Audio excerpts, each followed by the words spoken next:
교회란 무엇인가? 마태복음 16장 13절에서 19절 말씀입니다. 예수께서 빌립보 가이사랴 지방에 이르러 제자들에게 물어 이르시되 사람들이 인자를 누구라 하느냐?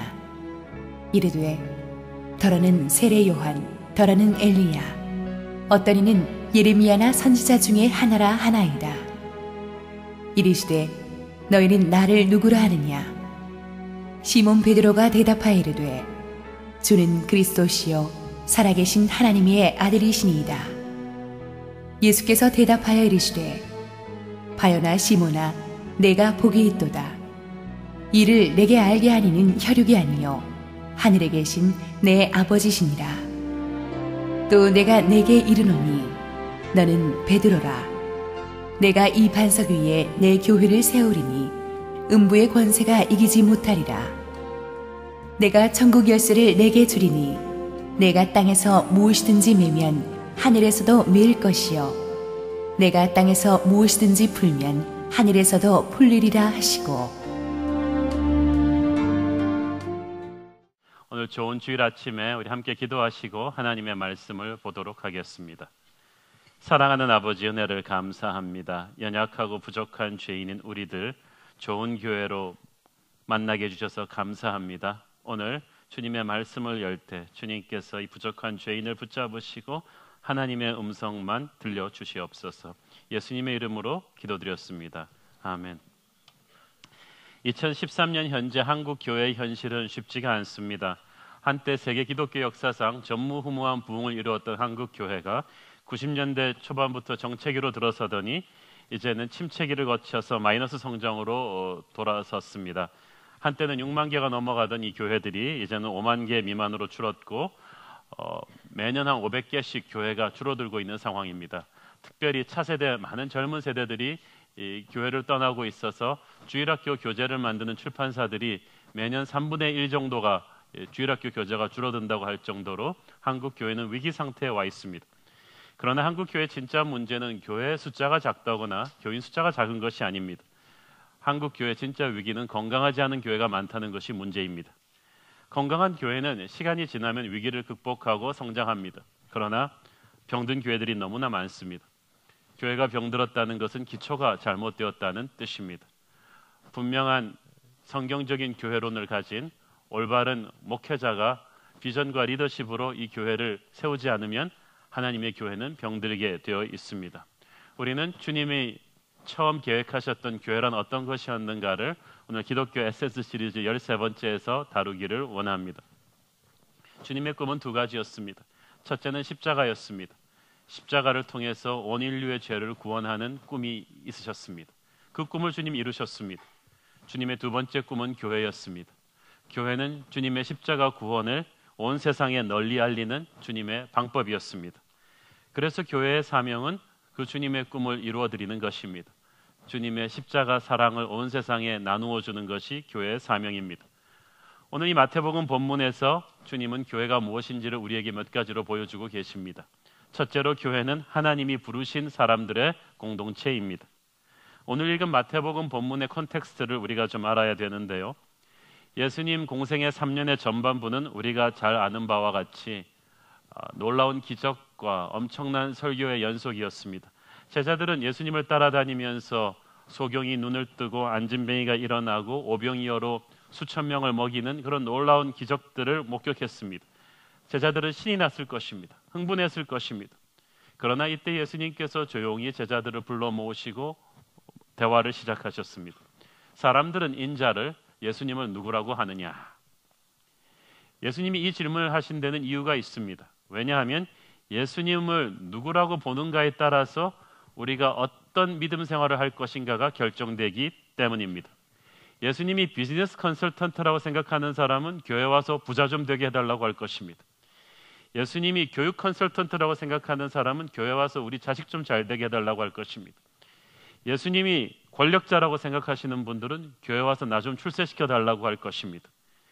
처음 교회를 나올 때 내가 예수님을 어떻게 보느냐는 것은 예수님에 대한 잘못된 기대를 하게 되고 이것은 병든 신앙을 낳는 것입니다. 제자들은 그 당시 사람들이 예수님에 대해서 가지고 있던 여러 가지 견해들을 전해드렸습니다. 사람들이 예수님을 세례 요한이라고 합니다. 세례 요한은 아직 죽지 않았다는 것입니다. 사회의 부조리를 날카롭게 비판하고 고발하던 정의의 심판자로서 예수님을 본 거죠.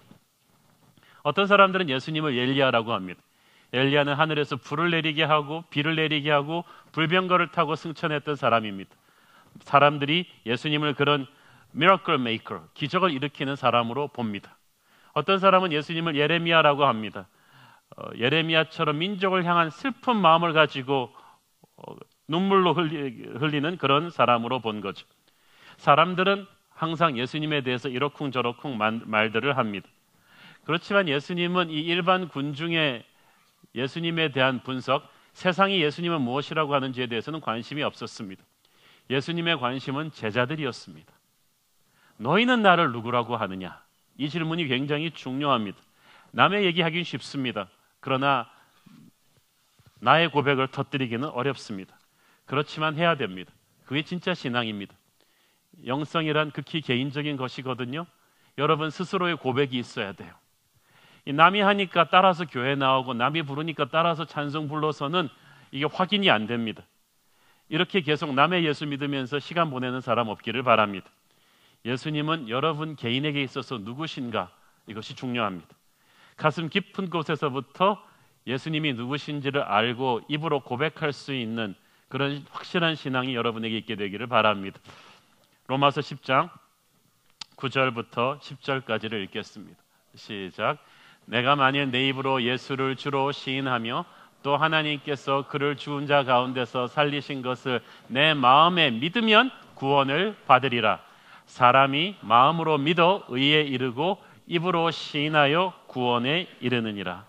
이 자기의 믿음이 입으로 정확하게 표현되는 고백까지 딱 연결될 때 우리는 그가 신자라고 하는 것입니다. 성도라고 하는 거예요. 하나님의 자녀라고 하는 것입니다. 그래서 옛날에 청교도들은 한 사람이 세례받기 전에 반드시 이 사람이 성도들 앞에서 개인의 신앙 간증을 하게 합니다. 그래서 그 간증을 들으면서 듣는 모든 성도들이 저분은 정말 살아계신 하나님을 만났고 예수 그리스도의 보혈의 피로 거듭난 사람이구나 라고 그 간증에서 느껴야 돼요. 그게 과반수 이상 돼야 그 사람이 세례받고 교인이 될 수 있는 자격을 주었습니다. 오늘날 교회는 멤버십을 너무 쉽게 받아요. 칼빈은 보이는 교회와 보이지 않는 교회가 있다고 했습니다. 보이는 교회는 눈에 보이는 오늘 한 주일 출석하는 예를 들어서 우리 교회 2,500명 성도들이죠. 그렇지만 하나님 눈에는 보이지 않는 성도들이 있어요. 이 성도들 중에 정말 예수 그리스도의 십자가 보혈의 의미를 깨달아 예수 그리스도를 구주로 고백하며 거듭난 성령으로 인친 사람들의 숫자는 또 달라요. 이것이 보이지 않는 교회입니다. 저는 우리 새로운 교회 성도들의 보이는 교인 숫자와 보이지 않는 하나님이 인정하시는 교인 숫자가 일치하기를 항상 기도하고 있습니다.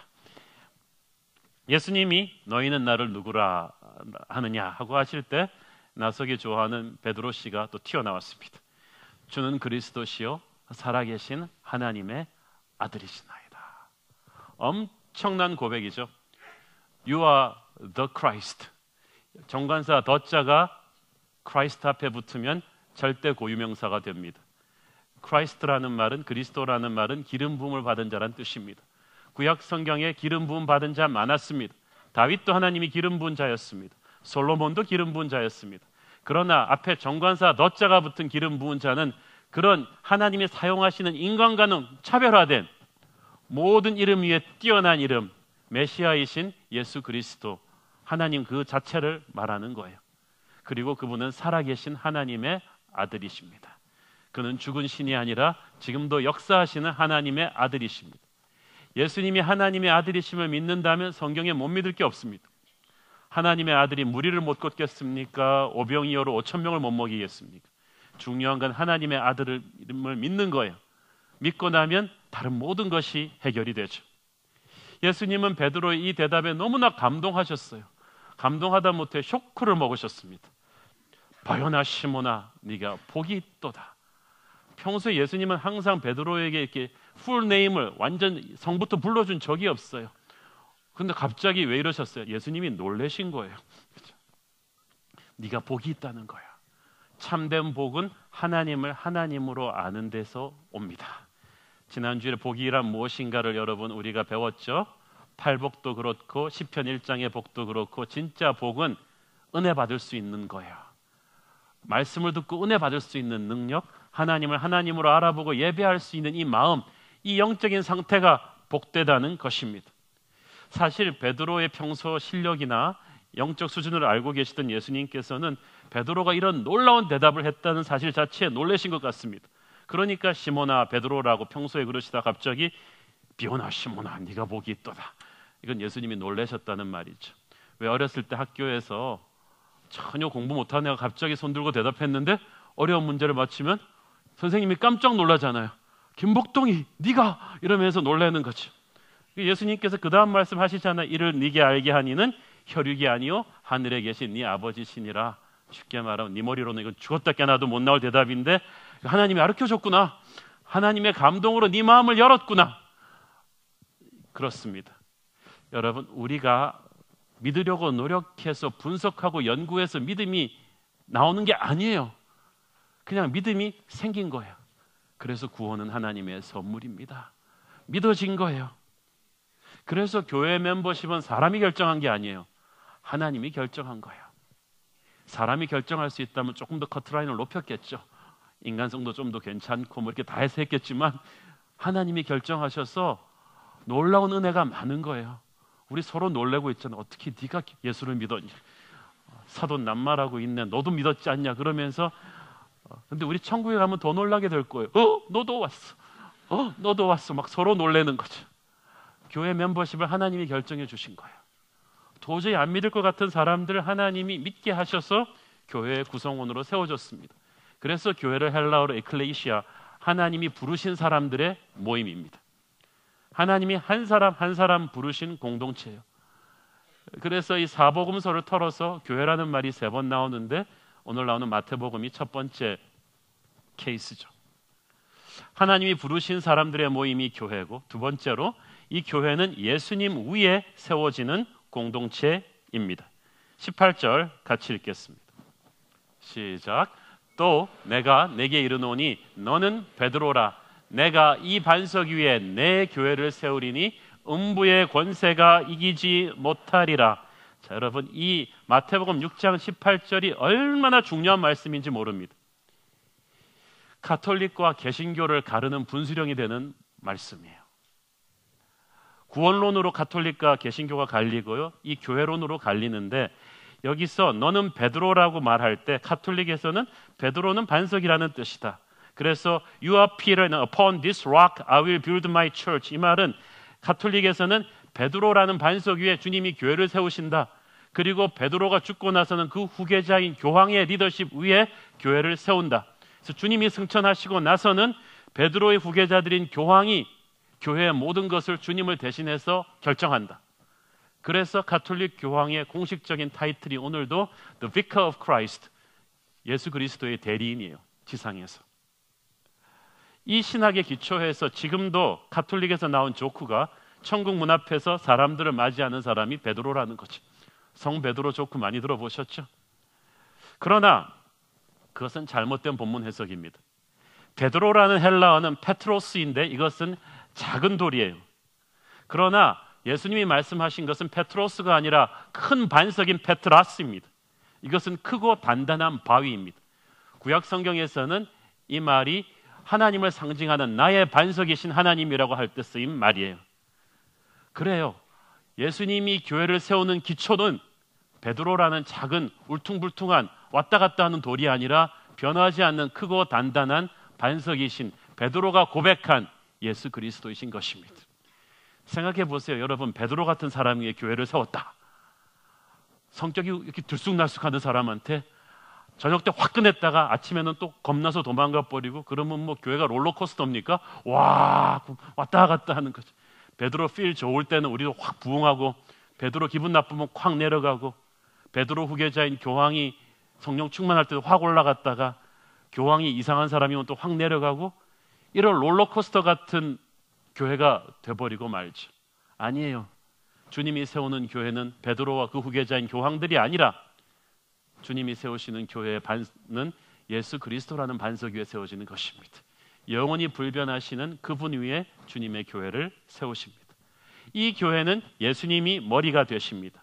여기서 이 반석 위에 내가 내 교회를 세운다고 했죠. I will build my church라고 했습니다. My church. 교회의 오너십이 예수께 있다는 것입니다. 어느 조직이든지 오너가 누구냐, 보스가 누군가에 따라서 모든 것이 변합니다. 가톨릭에서는 교황이 보스예요. 장로교에서는 장로님과 카리스마적인 목사님들이 보스 같습니다. 감리교에서는 감독들이 보스 같습니다. 역사가 오래된 교회에서는 그 교회 창립 멤버들이 보스 같습니다. 그래서 항상 문제 많은 교회들을 보면 헤게모니 쟁탈전입니다. 누가 보스냐는 거죠. 그런데 예수님이 한심해서 말씀하고 계십니다. 보스는 나뿐이다. 누가 교회의 보스란 말이냐? 다른 어떤 보스를 내가 허락한 일이 없는데.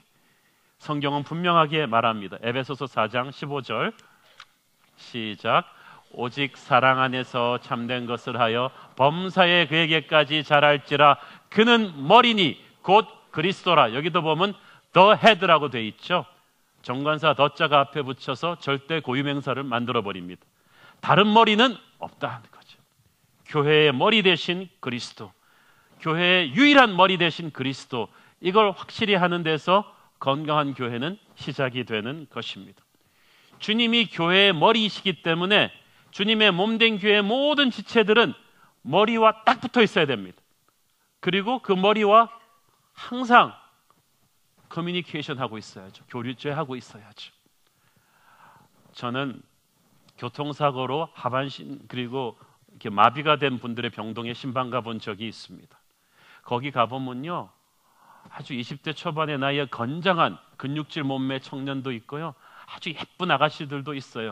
그런데 온몸을 움직이지를 못해요. 왜냐하면 교통사고로 이 척추가 마비가 돼가지고요, 머리에 그 명령을 몸으로 전달하는 그 기능이 마비가 되니까 그 멀쩡한 호대를 가지고 장애우가 돼버린 거예요.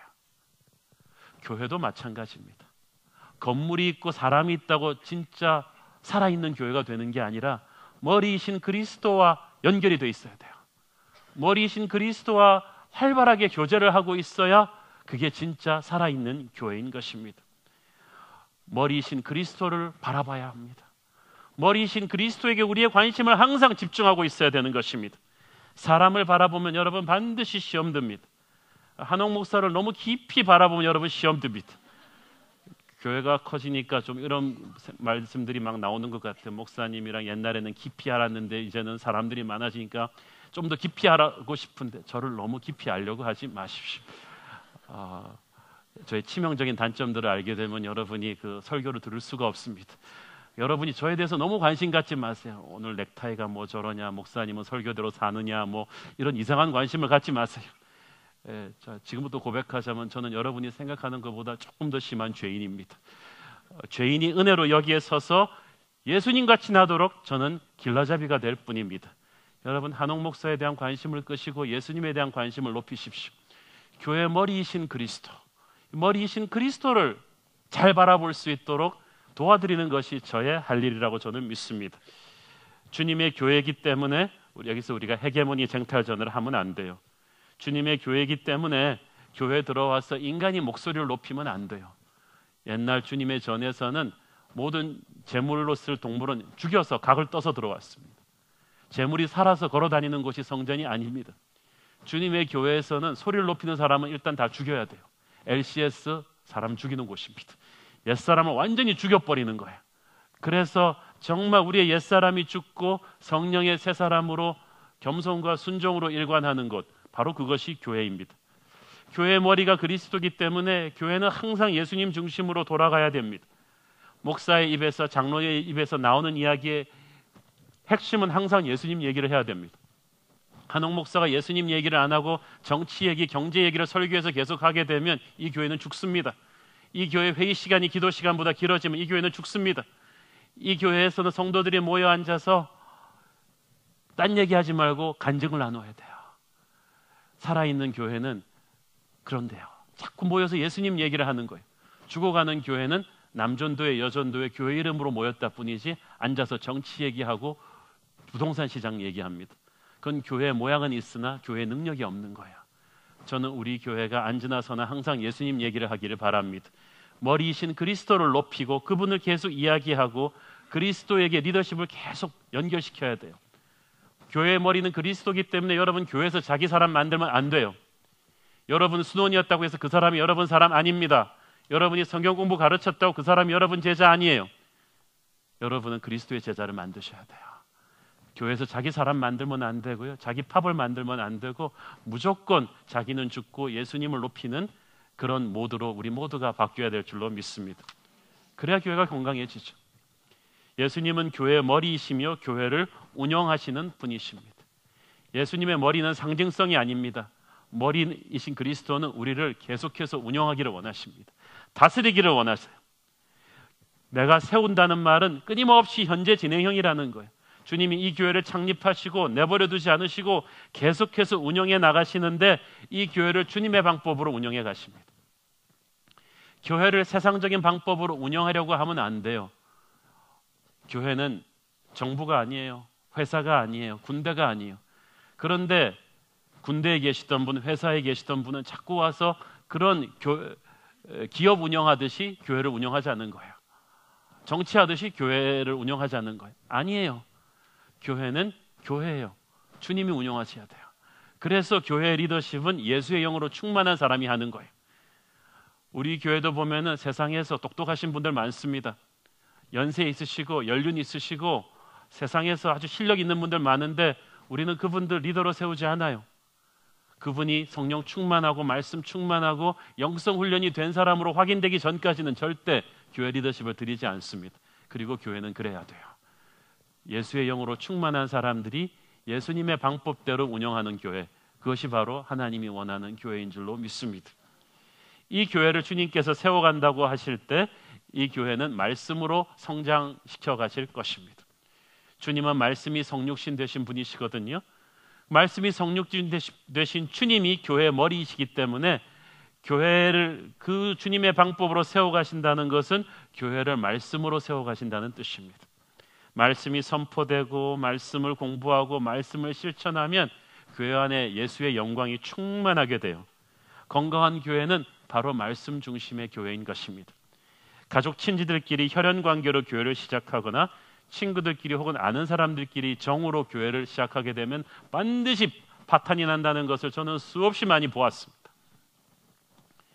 그리고 처음 개척교회 할 때는 그런 유혹이 있죠. 저도 있었어요.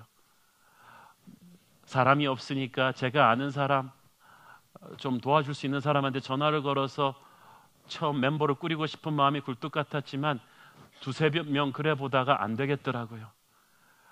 그렇게 온 사람도 떠나요. 하나님께 기도하며 하나님의 말씀으로 끌어들인 사람들만 보내주시옵소서.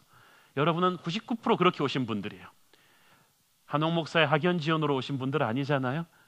여러분은 하나님의 말씀으로 모였습니다. 이 말씀이 교회를 끌고 나가는 거예요. 설교는 교회의 심장과도 같죠. 매주일 선포되는 이 말씀은 여러분 인생의 이 시점에서 하나님이 반드시 들려주는, 여러분을 살려내는 하나님의 생기와도 같은 말씀이에요. 이 말씀을 통해 교회는 커가는 거예요. 그래서 살아있는 교회는 말씀 충만한 교회입니다. 여러분이 식욕이 떨어지면 몸에 이상이 생긴 거죠. 말씀을 향한 목마름이 떨어지면 여러분 영성에 문제가 생긴 거예요. 가톨릭이 이 문제 때문에 교회를 심각하게 병들게 했죠.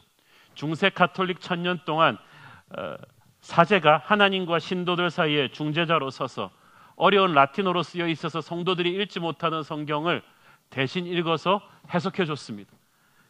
평신도들이 그 당시는 라틴어도 많이 몰랐지만은 알아도 교회가 그렇게 많이 가르치지 않았어요.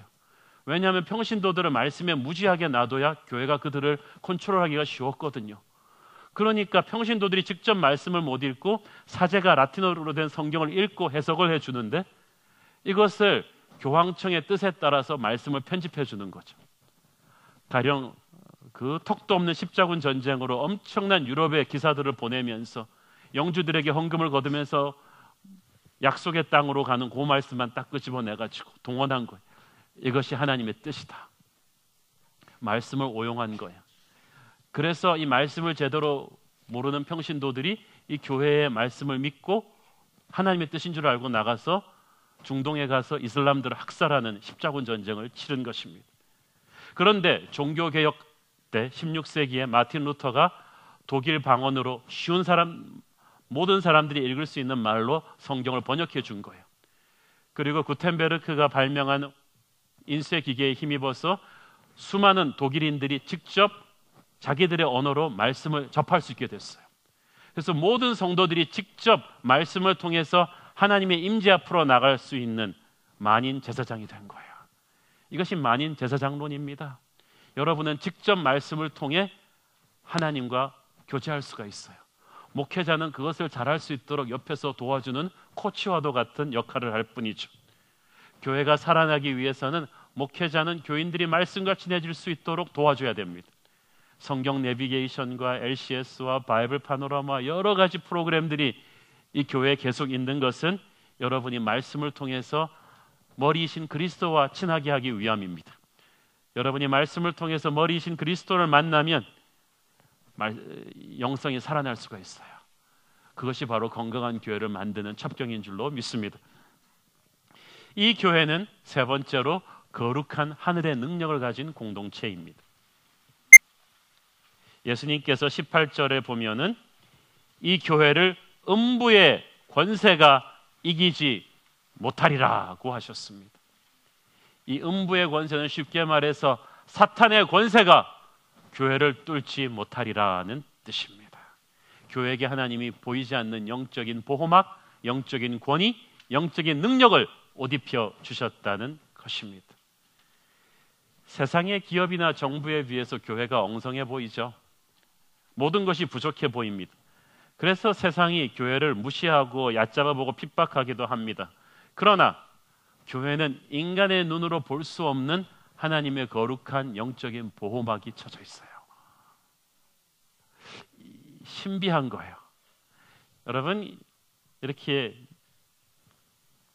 벽이 유리로 된 집안에 맛있는 빵이 있는 걸 보고 그냥 새들이 전속적으로 돌진해 들어옵니다. 빵만 보이고 유리벽은 안 보이는 거야. 들어오다가 그냥 족적 팍팍팍 유리벽에 부딪혀서 떨어져 죽죠. 하나님의 교회도 마찬가지예요. 금방 잡아먹을 수 있을 것 같은데 2000년 동안 교회를 핍박하고 공격했던 모든 세상의 권세와 시도들은 다 떨어져 죽어버렸어요.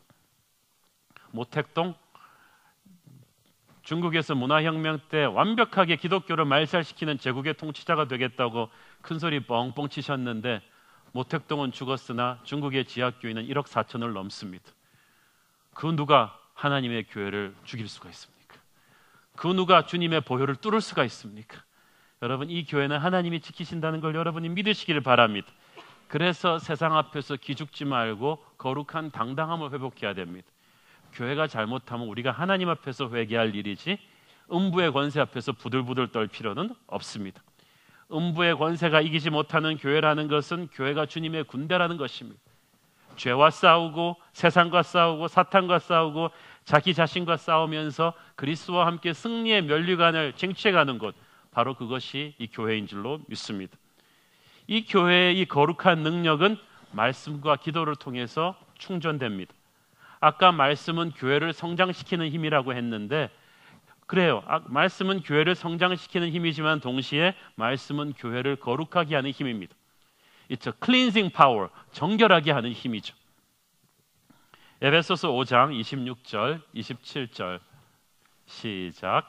이는 곧 물로 씻어 말씀으로 깨끗하게 하사 거룩하게 하시고 자기 앞에 영광스러운 교회로 세우사 티나 주름 잡힌 것이나 이런 것들이 없이 거룩하고 흠이 없게 하려 하심이라. 사탄은 큰 교회를 두려워하는 것이 아니라 거룩한 교회를 두려워합니다. 교회의 거룩한 능력은 하나님의 말씀이 교회를 끊임없이 정결하게 하고 있을 때만 가능한 것입니다. 그 말씀을 우리가 묵상하고 가르치고 그 말씀의 권위 앞에 붙들릴 때, 그 말씀대로 회개하고 그 말씀대로 순종할 때 교회는 음부의 권세가 건드리지 못하는 거룩한 파워를 가질 수가 있는 거예요. 가톨릭에서는 말씀은 교회가 검증해야 된다고 합니다. 진짜 말씀인지 아닌지 교회가 결정한다는 거예요. No, 그렇지 않아요. 교회가 말씀을 검증하는 게 아니라 말씀이 교회를 검증하는 거죠. 가톨릭이 말하는 교회는 교황이 다스리는 교황 밑에 있는 그 수많은 사제들의 그 성직자 체제인데, 중세기 때 그들이 타락하니까 어떻게 됐어요? 말씀을 자기 멋대로 해석해가지고 수많은 사람들의 영성을 오도해서 십자군 전쟁이라는 끔찍한 비극을 만들어 버렸어요. 그러므로 항상 타락할 수 있는 죄인들이 만든 교회의 시스템이 말씀을 어떻게 체크할 수 있습니까? 말씀을 자기 멋대로 이용하는데, No, 교회는 죄인이 모이는 곳이기 때문에 아무리 구원받은 죄인들이지만 교회도 말씀의 권위 밑에 들어가야 됩니다. 그래서 날마다 말씀 앞에서 교회는 심판받고 검증받아야 돼요. 교회가 하는 결정이 옳은지 아닌지, 예수님의 뜻인지 아닌지를 우리는 날마다 말씀의 권위 밑에서 검증받아야 되는 거예요. 그래서 이 말씀이 교회를 날마다 거룩하게 정결하게 만들어야 교회는 주님이 약속하신 영적인 보호막을 자신할 수가 있어요. 주님의 보혈은요, 보혈을 우습게 여기는 사람을 지켜주지 않습니다. 주님의 거룩은요, 말씀으로 거룩함을 받지 않은 교회를 지켜주지 않습니다. 말씀을 함부로 여기고 말씀을 외면하고 불순종하는 교회에게서 하나님의 손이 떠나요. 부흥의 손이 떠나요. 촛대로 옮기시는 거예요. 교회가 거룩한 능력을 유지하기 위해서 말씀이 있어야 되고 동시에 기도가 있어야 합니다. 주님께서는 내 집은 기도하는 집이라고 하셨습니다. 성령은 불인데 불에는 땔감이 필요해요. 그 땔감이 바로 기도입니다. 교회가 기도하고 있는 한 성령의 역사는 계속될 것입니다. 교회가 기도를 스톱하는 그 순간부터 그 교회에서 성령의 역사가 스톱될 것입니다. 두세 사람이 내 이름으로 모인 곳에도 기도하면 이룰 것이라고 했는데, 이 많은 사람들이 모여서 함께 기도하면 하나님은 역사를 변화시킬 것입니다. 오순절 성령 강림 사건으로 교회가 시작되었는데, 그것은 120문도가 뜨겁게 기도함으로써 시작된 거예요. 기도하지 않는 교회는 교회가 아닙니다. 저는 교회 개척하고 여기까지 오면서 기도의 중요성, 기도의 파워를 피부로 배웠습니다. 날마다 이 새벽 강단에서 드리는 기도와 수많은 중보 기도 팀원들의 기도로 우리가 여기까지 온 것을 저는 알고 있습니다. 교회의 모든 프로그램은 기도로 준비되고 기도로 운영되죠. 이 예배도요, 중보기도 팀이 생기고 나서 또 LCS에서 기도의 파워를 배운 사람들이 300명씩 쏟아져 나오면서 우리 예배가 다 달라졌잖아요. 기도하는 교회의 열기를 여러분은 느끼고 있지 않습니까? 찬양부터 시작되는 이 영적인 감동은 누가 만든 것입니까? 여러분의 기도가 만든 것입니다. 이 교회 부흥의 중심에 기도가 있었고, 기도하는 교회는 기적이 일어나요. 지난 몇 개월 사이에도 우리 교회에서 얼마나 많은 기적이 있었습니까? 수많은 사람들이 병이 낫고 정신적으로 우울증으로부터 치유를 받고 가정이 회복되는 그런 역사가 일어납니다. 교회가 기도할 때 성령께서 자유롭게 파워풀하게 그 교회에서 역사하시며 그 교회는 역동성 있는 교회로 바뀌는 것입니다. 주님께서는 내 교회를 내가 세우겠다고 하십니다. 주님의 방법으로 교회를 성장시키고 지키겠다고 하십니다. 그 주님의 방법이 말씀과 기도입니다. 새로운 교회는 그 말씀과 기도의 기본을 흔들리지 않는 교회가 되기를 바랍니다. 음부의 권세가 이기지 못하는 교회는 영적인 능력을 가진 주님의 군대인데, 군대에는 훈련이 필요해요. 여기서 훈련과 교제라는 섹션을 제가 썼죠. 훈련이 필요합니다. 훈련을 강하게 받아야만 합니다. 사실 8, 90년대에 한국 교회는 많은 선교단체들에게 감사해야 됩니다. CCC, 내비게이터 같은 수많은 선교단체들이 정체되어 있던 이 교회의 야성을 깨워서 젊은이들을 강하게 훈련시키는 군대로서의 교회 중요성을 일깨워줬어요. 그래서 그 수많은 선교단체 출신들이 그 선교단체 스피릿을 기존 교회에다 접목을 시켰죠. 온누리교회, 남서울교회, 사랑의 교회, 또 수많은 한국의 이 8, 90년대 새로운 부흥을 주도한 교회들이 이 선교단체의 훈련의 야성을 접목시킨 교회들입니다. 그런데 그런 훈련에는 또 맹점이 있어요. 이 훈련은 한 1년, 2년 이 제자 훈련을 끝내고 나면 본인이 영성 졸업장을 받았다고 생각을 해요. 더 이상 훈련받을 게 없다. 아니에요. 그거는 스타트일 뿐이고요. 이제는 계속해서 평생 어떤 각도로든 훈련을 다양하게 받으셔야 돼요. LCS를 끝났다고 해서 여러분이 영성을 마스터한 거 아니에요. 신학교 3년을 졸업했다고 해서 목사 안수를 받았다고 해서 영성이 끝난 게 아니에요. 저의 진짜 영성 훈련은 목사 안수 받은 다음부터였어요. 평생을 우리는 훈련을 받아야 돼요. 모태신앙 내세우지 말고 본인이 일찌감치 받은 훈련들 내세우지 말고 이 영적인 실력을 계속 훈련받아 가야 돼요. 그런데 이 훈련에서 중요한 것은 성도의 교제입니다. 교제는 성도가 서로를 사랑하는 연습을 하는 거예요. 교회의 머리는 그리스도이신데 그리스도의 인격의 한가운데엔 사랑이 있습니다. 믿음, 소망, 사랑, 그것은 항상 있을 것인데 그 중에 제일은 사랑이라. 하나님은 사랑이심이라. 사람들이 이걸 몰라요. 그래서 많은 훈련받은 사람들이 사나워요. 공격적이에요. 훈련받지 않은 다른 사람들을 비판하고 무시해요. 함부로 남을 가르치려고 해요. 이런 사람들은 절대 교회에서 가르치게 하면 안 됩니다. 절대 교회 리더십을 주면 안 됩니다. 훈련의 가장 중요한 것을 놓친 거예요. 여러분이 진짜 영성 훈련을 제대로 받았으면 여러분이 형제를 사랑하셔야 돼요. LCS를 이수했다, 제자훈련 이수했다. 그거보다 더 중요한 건 여러분 안에 사랑 지수가 충만해야 됩니다. 여러분이 들어가면 그 순이 뜨겁게 사랑하게 돼야 돼요. 여러분이 들어가면 그 팀원이 서로를 사랑하게 돼야 돼요. 여러분의 성경 지식은 남을 비판하고 공격하라고 준 칼이 아닙니다. 그것은 사람을 살리라고 준 하나님의 은혜예요. 에베소서 4장 16절 보세요. 시작. 그에게서 온몸이 각 마디를 통하여 도움을 받음으로 연결되고 결합하여 각 지체의 분량대로 역사하여 그 몸을 자라게 하며 사랑 안에서 스스로 세우느니라. 이거예요. 사랑 안에서 스스로 세우느니라. 사랑이 완성이에요. 신앙이란 혼자 가는 게 아니거든요. 성만찬은 수직적인 의미와 수평적인 의미가 있어요. 수직적으로 예수의 보혈로 내가 깨끗하게 받았다는, 구원받았다는 의미도 있지만 그 보혈의 은혜가 흘러나와서 형제를 사랑할 것이다, 포용할 것이다, 용서할 것이다 라는 것까지 완성돼야 성만찬인 거예요. 이걸 모르고 훈련만 싸납게 받은 사람이, 성경 지식만 가득 찬 사람이 교회에서 누굴 가르치겠다, 이거는 아니죠. 저는 그래서 우리 교회에서 리더로 세울 때 꼭 그걸 봅니다. 이분에게 사랑 지수가 충만한가? 이분의 들어간 그 순에서 맡은 사람들 안에서 사랑이 일어나는가? 이분의 가정관계에 사랑이 있는가? 아니면 이분이 배운 영적인 지식을 사용해서 사납게 남을 공격하고 분열을 일으키는가? 그렇다면 아무리 신학교 나오고 훈련을 많이 받아도 그 사람이 교회에서 리더로 쓸 수는 없죠. 그는 주님의 교회를 건강하게 만드는 하나님의 본질인 사랑을 망각하고 있는데 훈련 잘못 받은 거죠. 그건 머리이신 그리스도의 영으로 다스리는 게 아니죠. 그렇죠?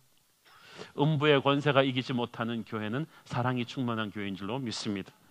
이 음부의 권세가 이기지 못하는 교회는 주님의 군대라고 했어요.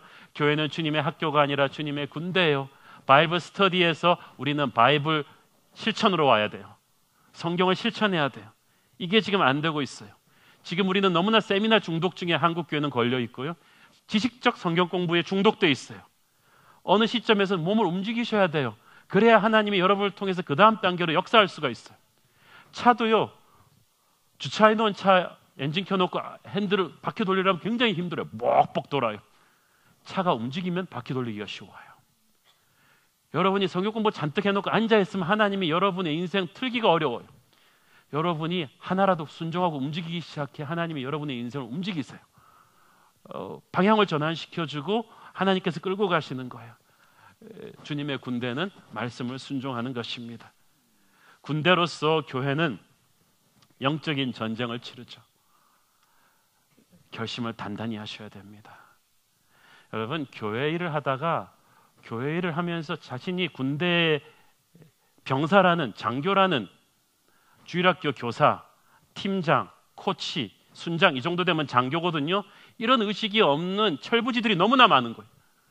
그래가지고 자기 주일학교 교사인데 그날 몸이 아프다고, 마음이 꿀꿀하다고 안 나왔다는 거죠.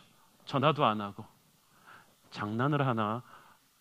여러분, 운동 경기 나가는 것과 전쟁에 나가는 병사는 자세가 다른 거예요. 운동 경기 나갔고는 껌 짝짝 씹으면서 나갈 수도 있고 안 나갈 수도 있고 코치한테 몇 번 야단 맞으면 그만이지만 병사는 그 자리에 안 나가면 자기도 죽고 부대가 죽어요. 주일학교 교사가 여러분 기분이 꿀꿀하다고 그날 자리에 안 가면요, 그날 사탄이 그 아이들을 그냥 완전히 잡아먹는 거예요. 그걸 모르세요? 어떻게 그런 해이한 정신 상태로 주님의 일을 하겠다고 합니까?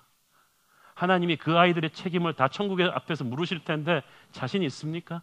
선생님들부터 연자맷돌을 달고 죽으라 그럴 텐데. 주님의 일을 그렇게 널널하게 하지 마세요. 성가대 많으니까 나는 오늘 좀 안 가도 되겠지? 여러분, 성가대는, 여호사밧의 성가대는 주님의 군대예요. 그날 여러분 하나가 빠지잖아요. 보이지 않는 영적인 전쟁터에서는 엄청난 성벽이 무너진 거예요. 누군가가 쫓겨나갈 수 있는 마귀가 여러분 때문에 못 나간 거예요. 안내팀이 많으니까 나는 하루쯤 빠져도 괜찮겠지, 이런 해이한 생각으로 하게 되면 큰일 나요. 여러분, 옛날에 조나라의 명장 연파가 80이 넘은 노인인데도 그 연파가 칼을 차고 성벽에 있는 한 아무도 그 나라를 건드리지 못했다고 합니다. 그 연파라는 장군은 뭐 기분이 꿀꿀한 날 없었을까요? 힘든 날 없었을까요? 감기 안 들렸을까요? 그렇지만 그는 자신에게 걸려있는 책임이 뭔 줄 알았어. 나는 군대다, 장군이다. 내게 운명이, 나라의 운명이 걸려있다. 그러니까 감기에 걸려도 기분이 꿀꿀해도 그 자리에 칼을 차고 다 앉아 있는 거죠. 그 자리를 지켰기 때문에 그가 살아있는 한 적군이 침공하지를 못했어요. 그리스도의 군대에서 여러분에게 하나님이 주신 부분이 있어요. 장교로서, 병사로서 그 자리를 여러분 목숨 걸고 지키기를 바랍니다. 이거 장난 아닙니다. 중보기도의 자리, 순장의 자리, 주일학교 교사의 자리, 성가대의 자리를 목숨 걸고 지키세요. 이건 장난이 아니에요. 영적인 전쟁이란 목숨 걸고 하는 것입니다. 해도 되고 안 해도 되는 것이 아니에요. 사탄이 우습게 보는 직급만 받아놓은 지도자들이 얼마나 많습니까? 그래서 주님의 군대로서 음부의 권세가 이기지 못하는 교회가 되려면요, 영적인 권위와 실력을 성도들과 평신도 교회 목회자들이 가져야 돼요. 교회 권위주의는 없어도요, 권위는 세워줘야 돼요. 권위는 어떻게 만드냐 하면 직분자들이 영적인 실력을 가질 때 나오는 거예요. 한국 교회 목사 너무 많아요. 장로 너무 많아요. 집사 너무 많아요. 많아서 나쁘다는 게 아니라 가짜들이 너무 많다는 거죠. 하나님 보기에 가짜들이 너무 많아요. 사탄이 보기에 가짜들이 너무나 많아요. 그냥 호수아비처럼 서 있어요. 여러분, 집사, 권사, 장로 되는 거 너무 이렇게 갈급해하지 마세요. 영적인 실력을 갖지 않고 그걸 갖추는 거 위험합니다. 우리 교회에서 안수 집사, 권사 되기 정말 어렵습니다. 제가 봐도 어려워요. 그 무서운 LCS 훈련을 1년 거치고 11조 훈련과 사역에서의 성실도 다 촘촘히 체크한 다음에 안수 집사 후보로 올라옵니다. 그 중에서도 성실한 리더십과 지혜를 다 검증받아서 장로 후보로 올라가는 거예요. 지금 다음 달에 안수받을 안수 집사님, 피택 장로님들 새벽기도 40일을 하면서 준비하고 계시죠. 불가항력적인 일이 없는 한 그분들은 항상 그 자리를 지키고 있어요. 저는 자랑스럽습니다. 지난번에 표를 받고 장로 후보가 된 분 한 분이 사양했습니다. 자신과 가정이 아직 준비가 안 된 것 같다. 엄청난 분이에요. 저는 그런 분이 있어서 새로운 교회가 자랑스럽습니다. 다 장로 못해서 난리인데 이분은 표를 받아놓고도 자기가 아직 영적인 수준이 안 됐다는 거예요. 이렇게 말할 수 있는 성도가 있는 이 교회가 좋은 교회야. 그런 분들이 장로로 설 때 이 교회의 영적인 권위와 질서가 세워지는 줄로 믿습니다. 아무나 순장하고 주일학교 교사하고 장로하고 집사하니까 한국교회가 무너지는 거예요. 아무나 목사하니까 이렇게 되는 거예요. 사랑하는 여러분, 여러분은 직분을 갈구하지 말고 거기에 맞는 영적인 실력을 가지기를 바랍니다. 그래야 사탄이 두려워하는 주님의 군대가 되죠. 교회는 마지막으로 천국과 땅을 연결하는 사명을 받은 공동체입니다. 마태복음 16장 19절 시작. 내가 천국 열쇠를 내게 주리니 내가 땅에서 무엇이든지 매면 하늘에서도 매일 것이요 네가 땅에서 무엇이든지 풀면 하늘에서도 풀리리라 하시고, 여기서 이 천국의 열쇠라는 말을 주목하십시오. 계시록 3장 7절 시작. 빌라델피아 교회의 사자에게 편지하라. 거룩하고 진실하사 다윗의 열쇠를 가지시니 곧 열면 닫을 사람이 없고 닫으면 열 사람이 없는 그가 가라사대. 자 보세요. 다윗의 열쇠. 이 열쇠를 가지신 이가 누구십니까? 바로 예수 그리스도시죠. 천국의 열쇠를 이 예수 그리스도께서 갖고 계신데 이 열쇠를 하나님의 자녀된 우리에게 주셨습니다. 이 열쇠는 가톨릭이 주장하는 것처럼 베드로에게만 주시고 베드로의 후계자인 교황들에게만 주신 것이 아닙니다. 그래서 마치 교황이 누가 천국 들어가고 지옥 들어갈 결정권이 있는 것처럼 아니에요. 주님께서 그 열쇠를 주는 그리스도시요 살아계신 하나님의 아들이라고 고백하는 교회에게, 성도들에게 주신 거예요. 그래서 우리가 하나님의 그 복음을 전파함으로써 수많은 사람들이 천국으로 들어갈 수 있는 문을 열어주는 거예요. 그 문으로 누가 들어갈 수 있느냐는 하나님이 결정하시고 우리가 전도하는 그 사람이 결정하겠지만 그 문을 여는 열쇠는 우리가 쥐고 있다는 것입니다. 그래서 교회가 하나님에게 부여받은 그 말씀을 선포할 때마다 우리는 Heaven's Gate, 천국 문을 열어주는 거예요. 그래서 교회는 전도 공동체인 거예요. 그래서 전도는 교회가 하는 프로그램이 아니라 교회 그 자체인 것입니다. 우리 교회는 선교하는 교회입니다. 전도하는 교회입니다. 이건 마치 저는 공부하는 학생입니다라고 말한 것 똑같아요. 학생이면 당연히 공부하는 거죠. 학생됨의 본질이 공부하는 것이듯이 교회됨의 본질은 복음을 전하는 것입니다. 우리는 전도 공동체요, 선교 공동체인 거야. 하나님께서는 이 가정과 교육과 문화와 미디어와 경제와 정치의 모든 부분 구석구석에 여러분을 파송해 놓으셨습니다. 그리고 여러분이 거기서 Heaven's Gate, 천국의 문을 열기를 원하십니다. 각 교회에게는 그 교회에 맞게 이 문을 여는 법이 있죠. 농촌교회와 도시교회의 사명이 다르고 또 외국인 노동자 선교하는 교회도 있고 하나님께서 그 교회에게 주신 비전의 방향이 있어요. 이렇게 차별화해야 된다고 저는 믿습니다. 교회가 많은 게 문제가 아니고 획일화된 게 문제예요. 다 똑같은 걸 할 필요는 없죠. 새로운 교회에게는 새로운 교회에게 주신 하나님의 전도와 선교의 사명이 있는 줄로 믿습니다. 이걸 찾아서 거기에 우리가 헌신해야 돼요. 교회는 본질적으로 전도하고 선교하는 공동체이기 때문에 교회는 몸이 가벼워야 돼요. 마지막 주제, 우리는 나그네입니다. 히브리서 11장에 나오는 믿음의 영웅들은 전부 다 이 땅에서 나그네와도 같은 삶을 살았죠. 우리 한 사람 한 사람의 인생이 나그네 인생이에요. 우리는 이 땅을 지나가는 사람들입니다. 수영 선수들이 수영 레이스 하기 전에 몸에 털을 다 밀고 딱 날씬한 수영복만 입듯이 하나님의 교회는 이 세상에 숨을 붙여 있는 동안 우리가 가는 모든 곳, 모든 분야로 전도하고 선교할 수 있도록 우리의 몸을 민첩하게 만들어야 돼요. 우리의 시간, 우리의 삶의 우선순위들을 심플하고 민첩하게 만들어서 주님의 일을 하기에 아주 부족함이 없도록 간단하게 해놔야 돼요. 그래서 교회는 거품을 빼야 돼요. 지방을 빼야 돼요. 식구도 많지 않으면서 지나치게 크고 화려한 집에 살면 안 되듯이 교회도 마찬가지예요. 우리는 자금성 만들듯이 그렇게 교회 건축하면 안 됩니다. 저희 교회가 1000명 넘어갈 때부터 우리는 건축 어떻게 할 거냐고 막 물어보는 분들이 많으셨어요. 뭐 그렇다고 본인이 헌금할 것도 아니면서 막 물어보세요. 그래서 제가 대답해 드렸습니다. 건축을 안 할 거는 아니지만 나는 무리하게 하지 않겠습니다. 왜냐하면 주님은 먼저 그 나라와 그를 의를 구하는 사람에게 다른 모든 것을 더해 주신다고 하셨기 때문에 가장 주님이 중요하게 생각하는 교회의 본질을 잡겠습니다. 그것은 사람을 키우는 것입니다. 저는 지금 한국 교회의 이 난국을 타개할 수 있는 것은 100개 화려한 교회당이 더 들어서는 것이 아니라 100명의 다음 세대를 이끌고 나갈 수 있는 영적인 지도자를 만들어내는 것이라고 생각합니다. 우리 새로운 교회에서 차세대의 한옥 목사, 릭 고렌, 빌 하이버스 이런 목사가 몇 명 나올 수 있다면 그건 엄청난 교회 건축보다 더한 축복이 될 것입니다. 우리 교회가 지금 건물이 없어서 빌려 쓰고 있으니까 뭐 여러 가지 불편한 점 많아요.